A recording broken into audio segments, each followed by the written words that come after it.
Hello everyone, my name is Dr. Priyanka Patil. I am working as an assistant professor at Dhole Patil College of Physiotherapy. Being a woman, I am very passionate about women's health, diet, nutrition and wellness, which is most challenging for all women as it is very diverse and non-specific for different age group of women. Today, on special occasion of Mother's Day, I would like you all to pay attention towards every single mother around you so that we don't misunderstood the nutrition for them. Every mother tries to balance the demand of family and work,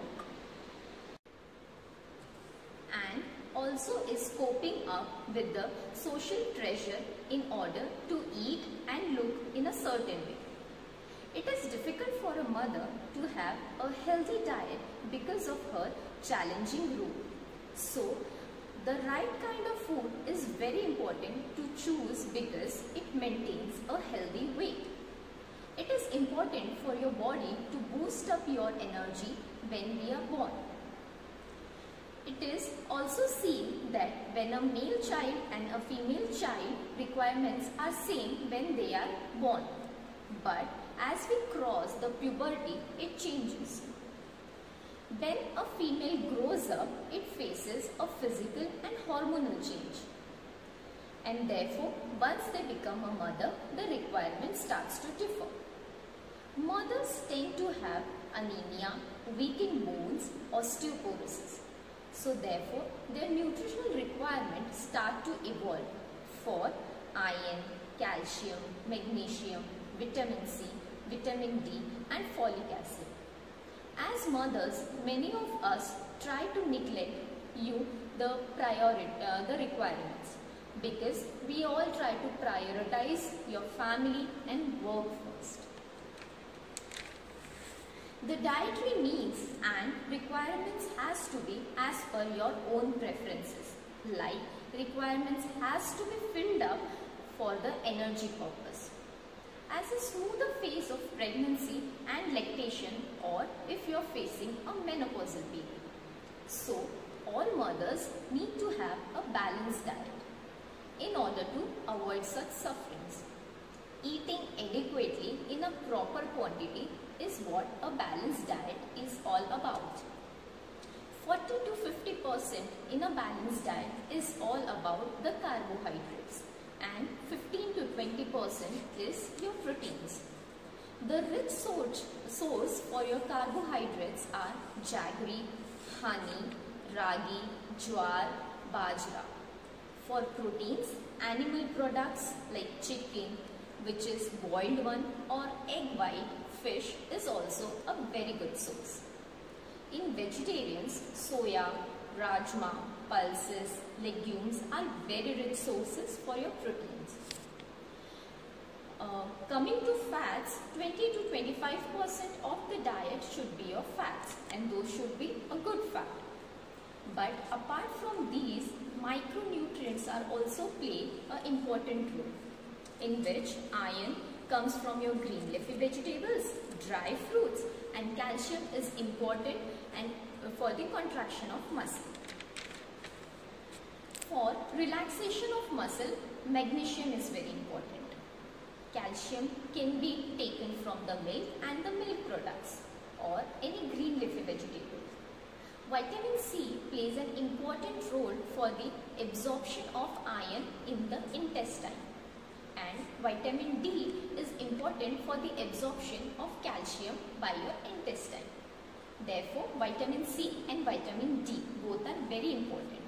Now, we get vitamin C from guava, kiwi and many other dry fruits. Or orange is also very rich source. For vitamin C, for vitamin D, your sunlight is the best source. Mushrooms can be one of them. Many of the mothers have been working for the weakened bones. So, they are advised to have supplementaries by the doctors. These supplements are for the calcium and for the iron, but they shouldn't be a part of your regular diet. They are just compensatory supplements. So it is important that you should not make a habit of it. Please understand the food which is cooked in fast process are fast food which is bad for our health. Many of mothers come to me and complain that we consume good food, but after consuming those good food, still the weight is not controlled. The other reason for this can be because of the hormones. The hormones are not getting controlled. For all those mothers, I'll suggest to have at least minimum of 10 to 20 minutes of regular exercise. Now, in regular exercises, at least you should take out 10 to 15 minutes in a daily routine.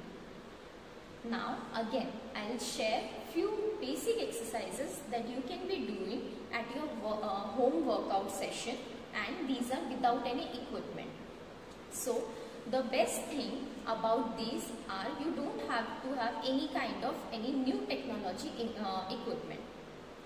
The set of exercise are easy but still has to be continued as per the individual and their efficiency. The workout should always start with a warm-up. Now, why warm-up is important? It is important for gearing up your body, and so that you do not have a muscle pull or a strain after doing your exercises. Now, in this we can start with a neck rotation, your shoulder rotation, your trunk rotation, which will improve the performance, and you can do gentle stretches also. The first exercise that you should be doing after warm-up is jumping jacks.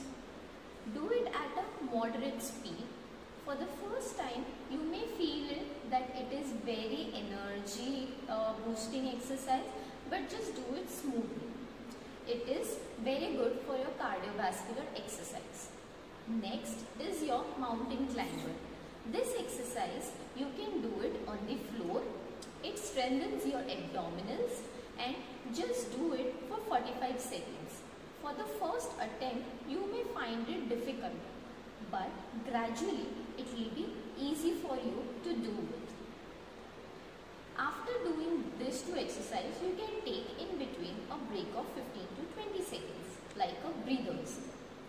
In the next exercise, what you can do is go for your pelvic bridges.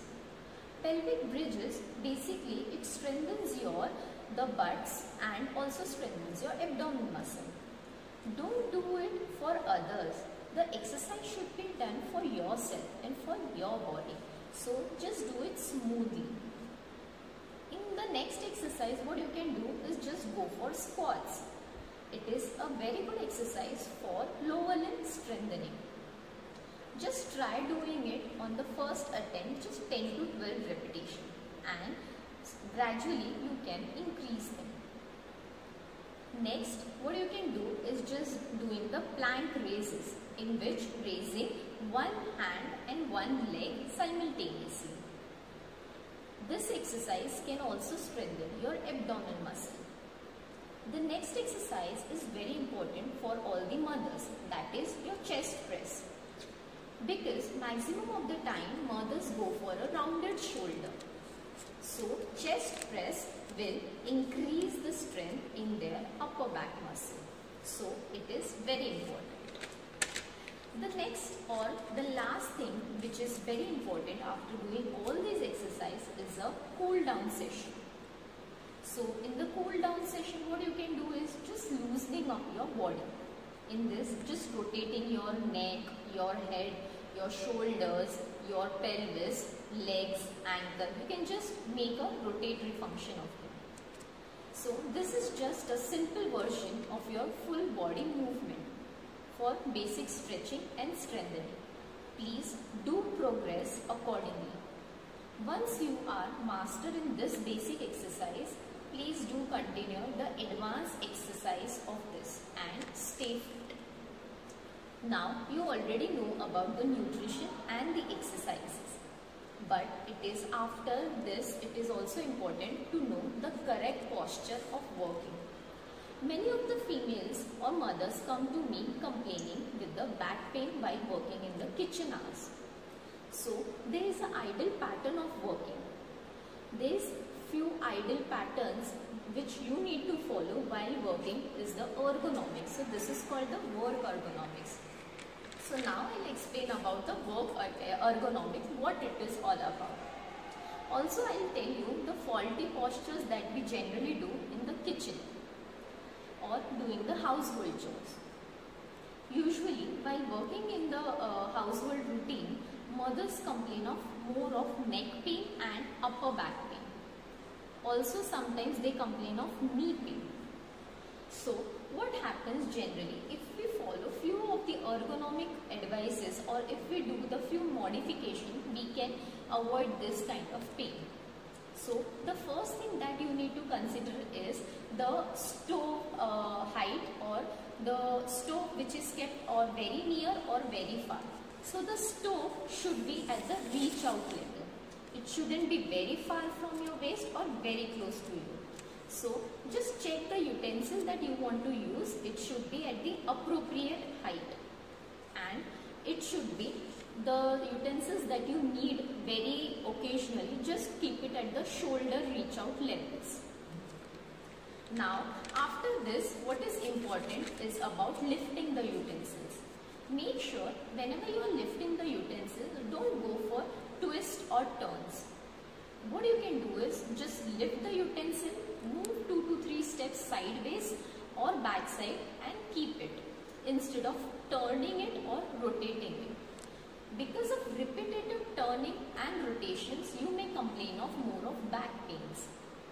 Again and again, I will tell you, when we want to close our trolleys, what we generally do is we push it with the knee, which is a very wrong thing. So repetitive pushing it with the knee also increases strain at your knee. So make sure that you are not pushing it with the knee and keep the utensils that you require at the reach level. While cooking, many of us have a habit of standing on one leg and talking on phone. So in this, the neck pain arises or trauma to your knees happen. So try to avoid this, and it is advisable that you wear a comfortable footwear so that you stand in a balanced position. Also you can use a cushion below on the floor so that you can stand properly and swelling will not happen in your legs. Otherwise long hours of standing will result in swelling. Next one thing which is very important is about utensils. Try to wash your utensils in smaller amount of time. Don't allow your utensils to be collected for the whole day and then you wash it for hours and hours. In this, what happens is you are doing the movement repetitively for many times for a long standing hours, which will result in back pain. So the task will be finished earlier if you wash your utensils in little time. In many studies it says that if you stay in a static position for a longer time, you will land up in pain. So what you need to do, if you are cooking, take your utensils that you want to wash, just go into the basin and wash it. Now the important things like plates, bowls should be at a reachable place for which you shouldn't be bending a lot. The moderate usable utensils should be kept at a lower height, and when you want to remove them, instead of bending from the back, you try to bend it from the knees, and the daily usage things should be at the shoulder level. Next important thing is while sweeping. So while doing that, what you can do is try not to bend from your back but from your knee and take a stance pose, which is easy for you to do it. Again, stance pose has to be balanced properly with both your legs. In mopping, try to do it with the handles, which is having handles, and don't try to do it in the kneeling or a deep squat position. Try that the mop height is at more than your shoulder, so that it is not that you have to bend a lot to do the mopping. Now, I hope this video is very informative for you and all those mothers around you are beneficial with this video. Because I believe that the greatest gift you can give to your family and the world is a healthy home. Once again, a very happy Mother's Day. Thank you.